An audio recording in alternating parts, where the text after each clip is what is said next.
Countdown for blast off. X minus 5, 4, 3, 2, X minus 1, fire.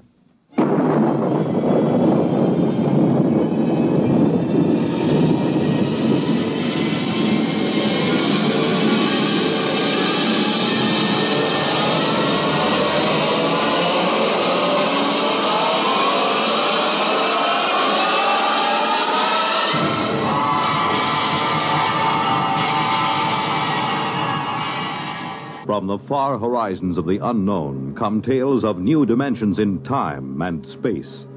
These are stories of the future, adventures in which you'll live in a million, could be years, on 1,000 maybe worlds. The National Broadcasting Company, in cooperation with Galaxy Science Fiction Magazine, presents X minus 1.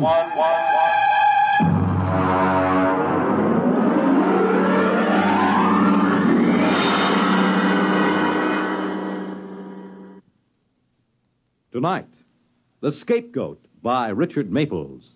But first, hear this. When the ice is smooth and the sky is blue and the skaters' waltz is played for two. You make it Pabst, 'cause Pabst makes it perfect.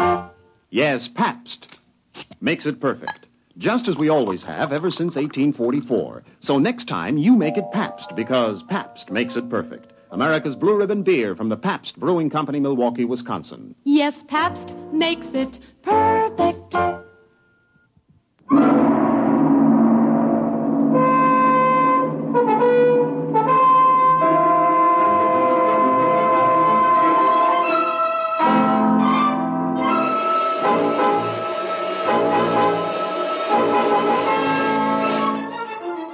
Now, X minus 1 and The Scapegoat.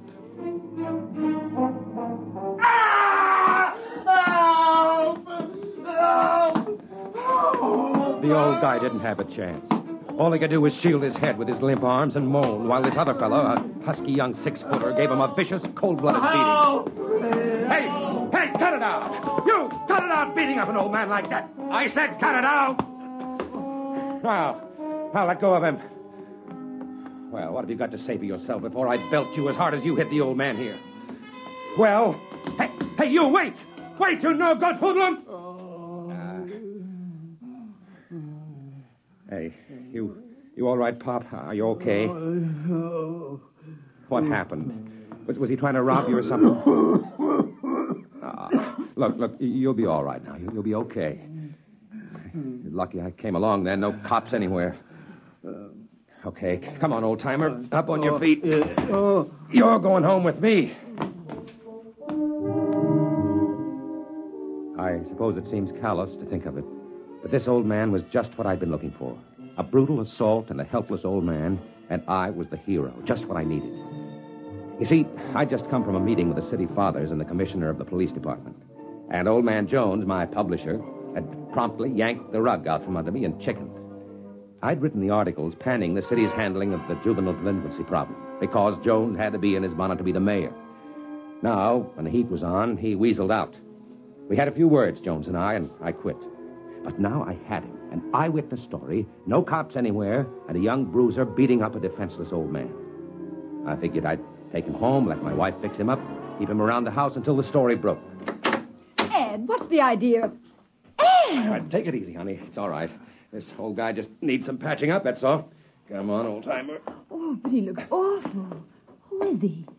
Well, his blood and... Now, come on. Help me get him inside. He's cold.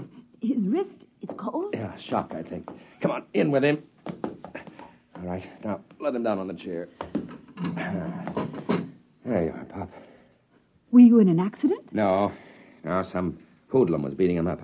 I chased him off. Oh, that's awful. Did you call the police? There weren't any police there. I'm going to crack this whole situation wide open with this story. Hey, Mom! Hey! Wow! Never mind. Go into the bathroom and bring out some towels. Ed, we'll need some bandages and... Yeah, we'd better get a blanket around him. A blanket? It's 90 degrees. It's for shock, son. Go ahead, Tommy. Okay, Mom. Ed, I think he's coming to now. He's opening his eyes. No, you're all right, old-timer. You're all right. Well, isn't this cozy? What's your name? Ash? Ash. And first name? That's it. Oh, then what's your last name? I don't know. All right. Take it easy. What happened? Who was that hoodlum? Did you ever see him before? I don't remember. Well, why was he hitting you? I don't know. I don't remember. You missing any money? I'm not sure. Well, I suppose I scared him off before he could rob you. Yes. Oh, yes, you rescued me, didn't you? I'm really very grateful. Don't try to talk too much now. You'll feel better after you've had something to eat. Ed, we have nothing in the house. We were just going to have a salad. Well, salad's all right. Well, Ed, I think maybe we'd better get Mr. Ash to a hospital or to his house or something. Oh, look, Nana, I told you why I want him Ed, here. please, come inside. Well, what's the matter with you? Come inside. Okay. You just sit right here, Mr. Ash. I'll be right back. I just want Yes, I'll be all right now. Nan, what's the matter with you? Get rid of him. What? Get him out of here. Well, why? He gives me the willies. Oh, no, it's just the heat. Well, you must know he leered at me. Oh, Nan, he's an old man. He's just been beat up and in shock. Ed, please. Oh, no. I've got to keep him here. He's my proof. I'll write a story that'll rip the administration wide open, and Jones can't pull it out because I've got the proof right here, and I was the eyewitness. But, Ed, No. please. He stays here, and that's all there is to it.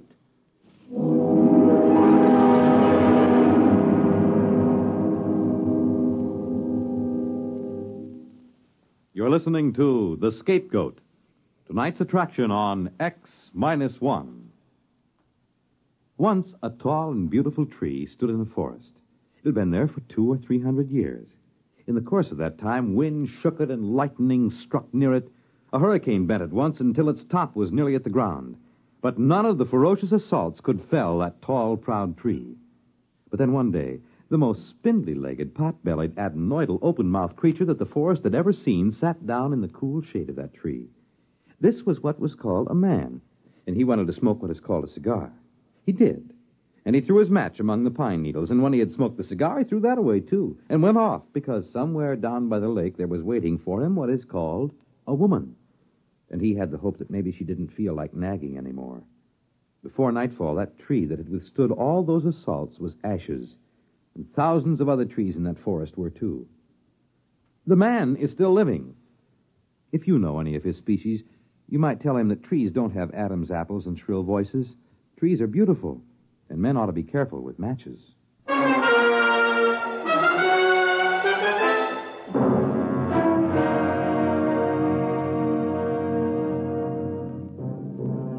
Now back to X-1 and The Scapegoat. The old man seemed to recover pretty quickly. I suppose mostly because I'd gotten there in time. As a matter of fact, he began to talk, and he kept it up through the whole meal. And it was the craziest story you ever heard.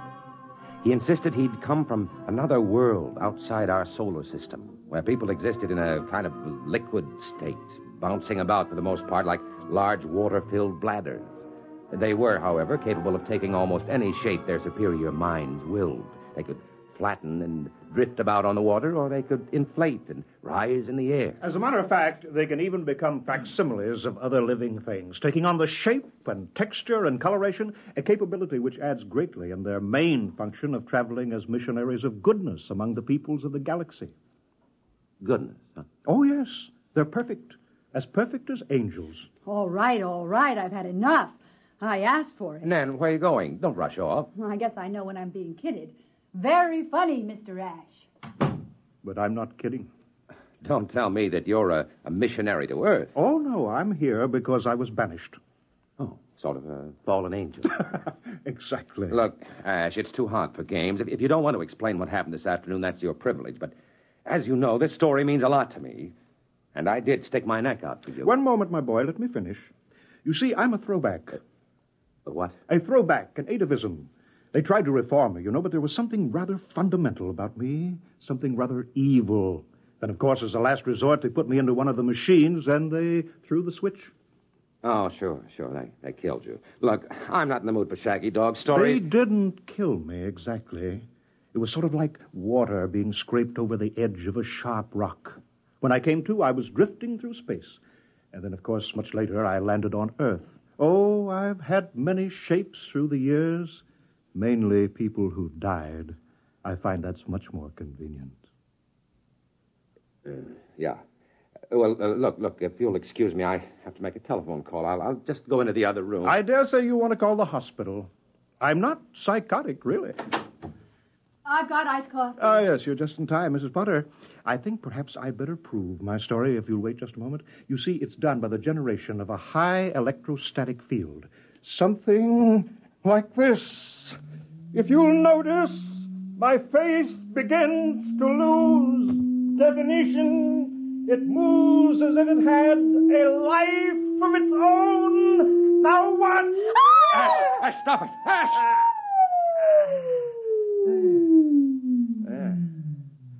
Well, that looks considerably younger, doesn't it? 30 years younger. 30 years just dropped away like... Listen, this story will set the whole country on its ear, with my byline on it. Oh, Ed, don't let him take you in. It's a trick. It's mass hypnotism or something. I saw it right here. So did you. I'll have an exclusive. Life will have to come to me for the story.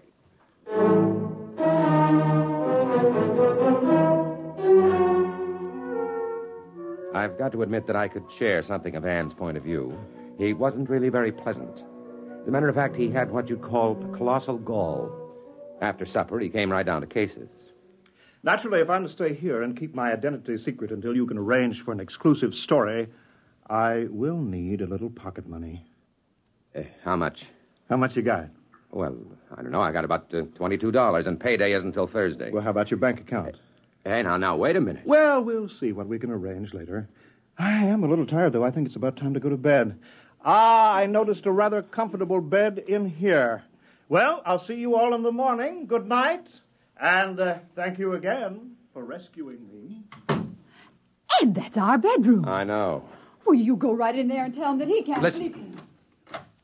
He locked the door. Oh, Ed, do something. All right. You get some sheets from the linen closet, and I'll make up the couch. Next day, I made careful inquiries, started to feel around for contacts on Live at the AP, someplace to really break the story big. About 5 p.m, Jones, the publisher, called me into his office. Sit down, Ed. I've got some good news. Now, look, Mr. Jones, ever since you left me out on a limb at the mayor's Oh, conference, now, I let's don't... not worry about that, Ed. We've got something very interesting going for us now that changes everything. They've arrested a gang of kids for shoplifting. Well, one of them is Tommy, your son. What? Arrested Tommy? Wait, Ed, don't go off half-cocked. It's a break, don't you see? You can cover delinquency with the lid off now. You'll be riding as a parent in the same boat with other parents. Hey, wait a minute. Where are you going?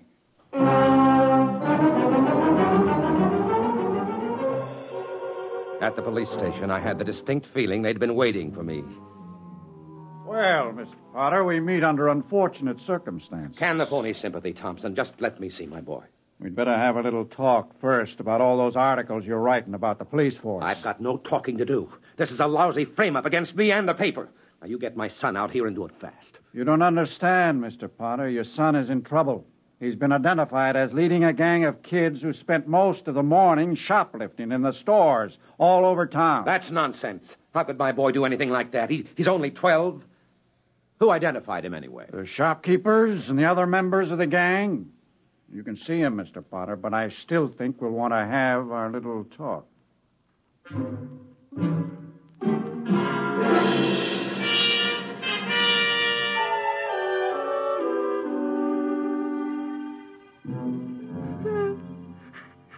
Son, what's this all about? It was Ash. Ash, Yes, I told him about the gang. what the heck are you talking about? Some of the fellas got together and built a hut for a clubhouse. What does the gang do? Oh, different things. One of the fellas is a 22 and we hunt rats and Well, go ahead. What is it? we smoke. Oh. And what else? That's all, honest.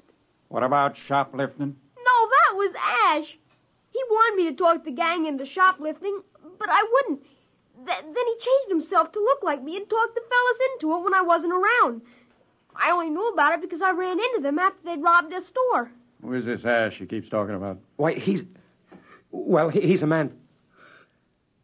Oh, never mind. Listen, the boy's beside himself because of all he's been through. Will you let me take him home with me? Of course, Mr. Potter, but the charges still hold. Don't forget to stop in and have our little talk before you report back to juvenile court.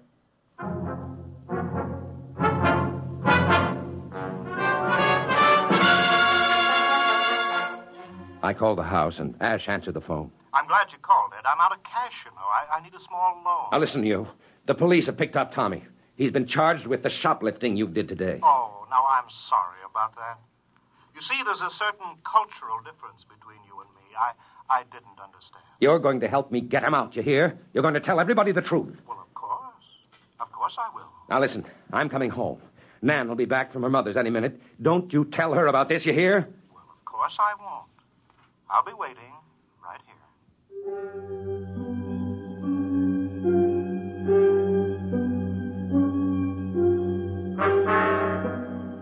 I suppose I was a fool, but I still wanted that story. I wanted it so bad I could taste it. The exclusive account of an extraterrestrial being.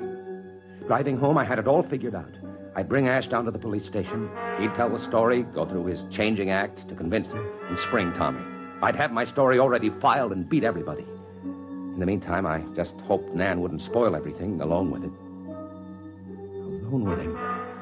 And then suddenly I let my foot come down on the accelerator like it was made out of lead. I pulled the car to a stop and sprinted up the driveway. Nan! Nan, where are you? There was nothing there. Nan stood in the far corner with her back against the wall. Her shoulders were scratched and her lip cut. She held a heavy bookend, poised to strike at Ash, who was in front of her, moving stealthily forward. He turned as I came in, and I froze in amazement. I couldn't recognize him. And then, all at once, I realized I was looking at the spitting image of myself. Ed, I knew it wasn't you. I knew it wasn't you. Well, if you'll both excuse me... Come back here! I'll get you! I'll get you! I bolted through the window and circled the house. I spotted him rushing down the street, and I caught him around the corner at the same spot where I'd first seen him. Let go of me! You've got this coming to you! You've got this coming to you! I slugged him, yet I knew it was useless the instant the blow landed. He felt just like sponge rubber, yet I kept hitting him. I didn't bother listening to his cries, even after he changed himself back to an old man. And then suddenly I felt a hand grab my shoulder and whirl me around, and a fist exploded in my eye. What's the matter with you? What do you think you're doing, beating up an old man like that? You no good hoodlum. I searched desperately for an explanation. And then, abruptly, without having said a word, I reeled and stumbled down the street. Home to Nan.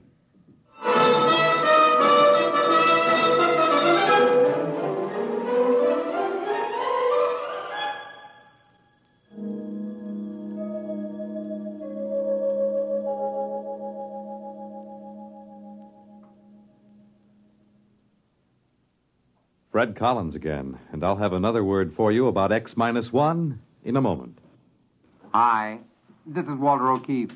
You know, they say there's nothing new under the sun, and maybe that's true. But there is something new under the moon, and that's Nightline. In Nightline, we think we found the way to use the intimacy as well as the lightning-fast maneuverability of radio in an hour-and-a-half package of high-voltage, different entertainment. We found the way to make the airwaves your magic carpet to wherever big things are happening. Anywhere in the country, for that matter, anywhere in the world. Now, let's say that your favorite comedian is performing at a Las Vegas nightclub. He's packing them in, and you've really got to have connections to get a table. Well, Nightline is that connection, and your radio is your ringside table. More things than you'd believe are happening in the so-called still of the night, and Nightline is your line to exciting entertainment after dark. My feeling is Nightline marks a new era in nighttime entertainment, Tune us in every Tuesday, Wednesday, and Thursday, and you'll hear what I mean. You have just heard X-1, presented by the National Broadcasting Company in cooperation with Galaxy Science Fiction Magazine, which this month features Shadow World by Clifford D. Simak. Of all the upsetting phenomena, the most alarming was this. I had a little shadow that went in and out with me. It's in Galaxy Magazine, on your newsstand today. Tonight, X-1 has brought you The Scapegoat, written by Richard Maples and adapted for radio by Ernest Kenoy. Featured in our cast were Carl Weber as Ed, Wendell Holmes as the changeable Mr. Ash, Jane Amar as Nan, Bobby Alford as Tommy, Guy Rep as Mr. Jones, and Roger DeKoven as Thompson. This is Fred Collins. X-1 was directed by Kenneth McGregor and is an NBC Radio Network production.